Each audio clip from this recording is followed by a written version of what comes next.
What's up, everybody? This is Erica from the Classy Climb blog. Listen, this one's about three ways to get your business to produce fruit.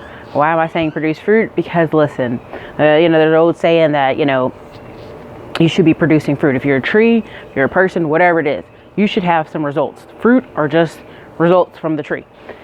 And three ways to do that is hard work, consistency, and systems. A lot of people get frustrated when you say there's no shortcuts. There's just literally day in and day out markers. Now, are there things to help you? Or is there automation? Is there different ways you can jump ahead or make your day smoother? Sure. But 9 times out of 10, you guys are paying for products, paying for services to make your day easier when really you don't have enough going into your day to justify that service. The key is knowing how to get 2 to 5 leads a day for your business and to convert them. And that just takes consistency. Whether you're a real estate agent, whether you're a real estate investor, whether you're a small business person with an online site, whether you're building a YouTube channel, building a blog, building a podcast, there has to be consistency. You have to put in the hard work, and there has to be a system to it. If something happens to you today, you break your leg, you get in a car accident, who can come into your office and know your system? Who do they just come in and go, I don't know how to, I guess we just clean the office up. I guess we move papers around. Like, there has to be a standard operating procedure for your business to grow, because if not, it's always dependent on you and it's just a one-man show and it never really grows. It takes layers. A lot of times people think I'm going to hop over here in the next 30 days and we're going to be making 30 grand a month. It doesn't happen that way. It takes layers to get there. Are your steps in order? Do you have capital to even invest and market yourself? Do you have people who could work with you? Do you have people you could sell things to?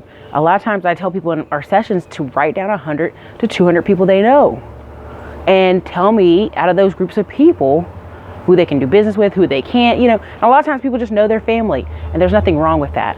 But it takes you knowing, I want to have a business, so I need to go be around other business people. Leave your damn family alone. Don't bother them if you don't need to. It's great if you guys work as a team, but you got to realize a lot of foreigners and immigrants coming to America, they have a serious team mentality because they came from extreme poverty, and working together was the only way to live. They're in a whole different mindset, a whole different ballpark. So telling your cousin who works at 7-Eleven and telling your brother who works at Chili's, we got to work together to build something, it doesn't make sense to them. It just doesn't. Leave them alone. What you have to do is show results, show fruit.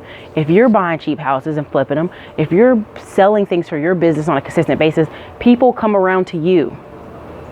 Do you know how many times I've asked to interview people for the slow and low series, for my YouTube channel, talk to them, have lunch with them, whatever, and never got any kind of feedback?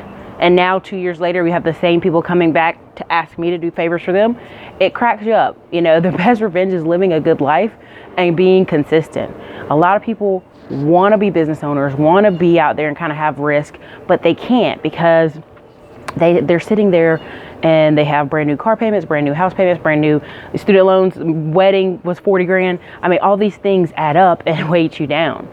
So you're basically saying, I'm going to do all these things right now and have 10 years of working a job I hate to kind of get the monkey off my back. And what's what happens in the next 10 years?